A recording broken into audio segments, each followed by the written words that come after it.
আমন্ত্রণ জানাচ্ছি বাংলা সংবাদের শুরুতেই জানিয়ে দেব আমাদের হাতে থাকা সর্বশেষ আপডেট বাংলা সংবাদ। হাসিনা সরকারের দুর্নীতিবাজ সবাইকে আইনের আওতায় আনার দাবি জাতীয় পার্টির মহাসচিব মজিবুল হক চন্নর।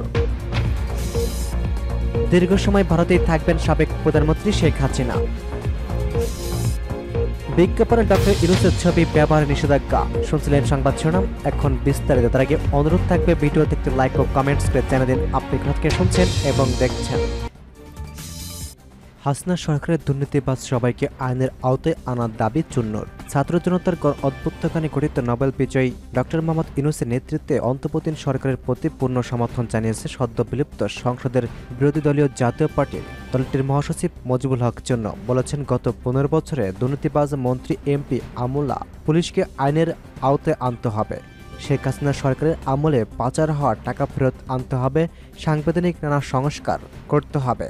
শুক্রবার বনানী কার্যালয়ে এই সংবাদ সম্মেলনে তিনি এসব কথা বলেছেন। গত 18 বছর প্রশ্নবিদ্ধ নির্বাচনগুলোতে অংশ নেওয়া সহ প্রায় সব ইস্যুতে আওয়ামী লীগের পাশে থাকলেও জিএম কাদের নেতৃত্বাধীন জাপা ছাত্র জনতার কোনো অভ্যুত্থানের সমর্থন জানিয়েছিল।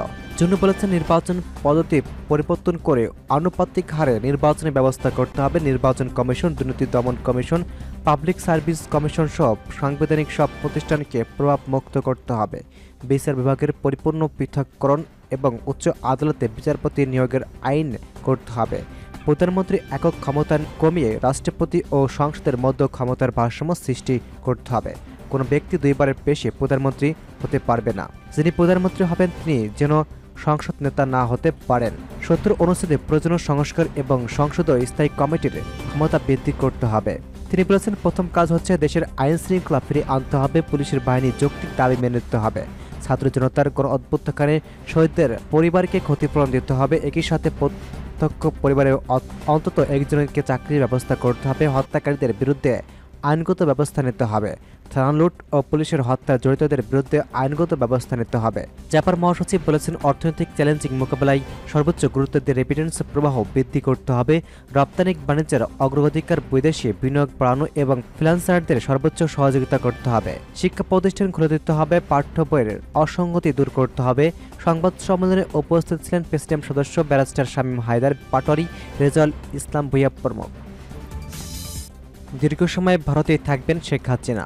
আন্দোলনের মুখে পদত্যাগ করে দেশ ছেড়ে ভারতে আশ্রয় নিয়েছেন শেখ হাসিনা। সেখান থেকে তার অন্য কোনো দেশে যাওয়ার কথা ছিল, তবে বাংলাদেশের সাবেক প্রধানমন্ত্রী ভারতেই থাকছেন বলে জানিয়েছেন মার্কিন সংবাদ মাধ্যম CNN এর সহযোগী সংস্থা নিউজ 18। শুক্রবার একে প্রতিবেদনে সংস্থাটি জানিয়েছেন, শেখ হাসিনা ভারতেই থাকবেন, তবে তিনি ভারতের রাজনৈতিক আশ্রয় নেবেন না।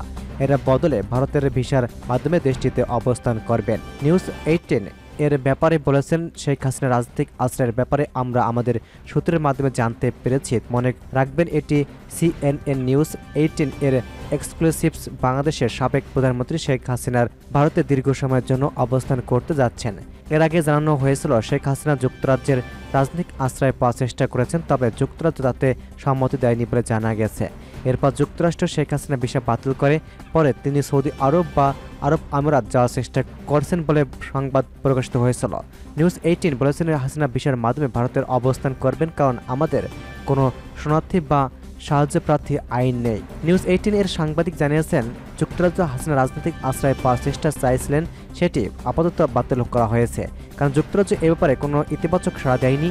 এছাড়া যুক্তরাষ্ট্র তার ভিসা বাতিল করেছে। হাসিনাকে আশ্রয় না দিতে যুক্তরাষ্ট্রের উপর ইউরোপের অন্য দেশগুলো চাপ দিচ্ছে। তবে ভারতের সরকার শেখ হাসিনাকে বলেছে, যতদিন পর্যন্ত তিনি ভবিষ্যৎ পরিকল্পনা ঠিক না করেছেন ততদিন পর্যন্ত তিনি ভারতে অবস্থান করবেন। গণবিপ্লবের পর তড়িঘড়ি করে গত সোমবার ভারতে চলে যান সাবেক প্রধানমন্ত্রী শেখ হাসিনা। প্রাথমিক অবস্থায় হাসিনার পরিকল্পনা ছিল প্রথমে ভারতে যাবেন, দেশটিতে অল্প সময় অবস্থান করে উড়াল দেবেন যুক্তরাজ্যে, কারণ তার বোন শেখ রেহানা এবং তার মেয়ে টিউলিপ সিদ্দিক যুক্তরাজ্যের নাগরিক। তবে সেটি হয়নি। সরকারি চাকরি কোঠা নিয়ে কয়েক সপ্তাহব্যাপী বিক্ষোভে 400 জনের বেশি লোক নিহত হওয়ার পর গত সোমবার 76 বয়সে শেখ হাসিনা প্রধানমন্ত্রী পদ থেকে পদত্যাগ করতে বাধ্য হন। বাংলাদেশ সেনাবাহিনী তাকে 45 মিনিট আলটিমেটাম দেওয়ার পর ঢাকা থেকে ভারতে চলে যান। বিজ্ঞাপনে ডক্টর ইউনূসের ছবি ব্যবহারে নিষেধাজ্ঞা। পত্রিকায় যে কোনো প্রচারের মাধ্যমে প্রচারিত বিজ্ঞাপনে প্রধান উপদেষ্টা ডক্টর মোহাম্মদ ইউনূসের ছবি ব্যবহারের নিষেধাজ্ঞা দেওয়া হয়েছে। শুক্রবার প্রধান উপদেষ্টার কার্যালয় থেকে পাঠানো একে বার্তায় এ তথ্য জানানো হয়। বার্তায় বলা হয়, প্রধান উপদেষ্টা ডক্টর মোহাম্মদ ইউনূসকে পত্রিকা সহ বিভিন্ন মিডিয়া বিজ্ঞাপন বা অন্য কোনো প্রচারণায় ছবি ব্যবহার নিষিদ্ধ করা হলো প্রধান উপদেষ্টার কার্যালয়, যার অর্থ যে কোনো ধরনের বিজ্ঞাপন বা শুভেচ্ছা বার্তায় এখন থেকে দেশের নবগঠিত অন্তর্বর্তীকালীন সরকারের প্রধান উপদেষ্টার ছবি ব্যবহার করা যাবে না। এদিকে গতকাল বৃহস্পতিবার রাতে নতুন সরকারের প্রধান হিসেবে শপথ নেন শান্তিতে নোবেল বিজয়ী অর্থনীতিবিদ ডক্টর মোহাম্মদ ইউনূস। বঙ্গভবনের শপথ অনুষ্ঠানের পর জাতির উদ্দেশ্যে কথা বলেছেন ডক্টর ইউনূস। তিনি বলেছেন, বিভিন্ন চেষ্টায় ব্যবহৃত হয়ে যারা অপরাধ সংঘটিত করেছেন তাদের আইনগত বিচারের মাধ্যমে শীঘ্রই উপযুক্ত শাস্তি দেওয়া হবে। এক কথায় সব মন্ত্রণালয়ের সংস্থা শিক্ষা প্রতিষ্ঠানের জন্য প্রযোজ্য, সর্বত্র অপরাধীদের বিচার হবে। ডক্টর ইউনূস বলেছেন, আজ প্রত্যেকটি প্রতিষ্ঠান ও তার সদস্যরা নিজ নিজ কর্তব্য পালন করার মাধ্যমে দ্বিতীয় স্বাধীনতাকে উপভোগ করবেন। তারা দেশকে গৌরবের শীর্ষে নিয়ে যাবেন এবং দেশবাসী এবং জগৎবাসীকে উপভোগ করার সুযোগ করে দেবেন। আমি জাতির পক্ষ থেকে নির্ভয় আনন্দচিত্রে নিজ নিজ কর্মস্থানে ফিরে আসার অনুরোধ করেছে। বৃহস্পতিবার ডক্টর ইউনূসের অন্তর্বর্তী সরকারের প্রধান উপদেষ্টা রেখে মোট 17 সদস্য উপদেষ্টার নামে তালিকা প্রকাশ করে মন্ত্রী পরিষদ বিভাগ। পরে রাত 9:15টার দিকে রাষ্ট্রপতি মোহাম্মদ শাহাবুদ্দিন অন্তর্বর্তী সরকারের প্রধান উপদেষ্টা ডক্টর ইউনূসকে শপথ পাঠ করান। উল্লেখ্য, বৈষম্যবিরোধী ছাত্র আন্দোলনের এক দফা দাবির মুখে গত সোমবার প্রধানমন্ত্রী পদ থেকে পদত্যাগ করে দেশ ছাড়েন শেখ হাসিনা। পদত্যাগের পর দেশে পরিচালনার জন্য অন্তর্বর্তীকালীন সরকারের গঠনের প্রক্রিয়া শুরু হয়।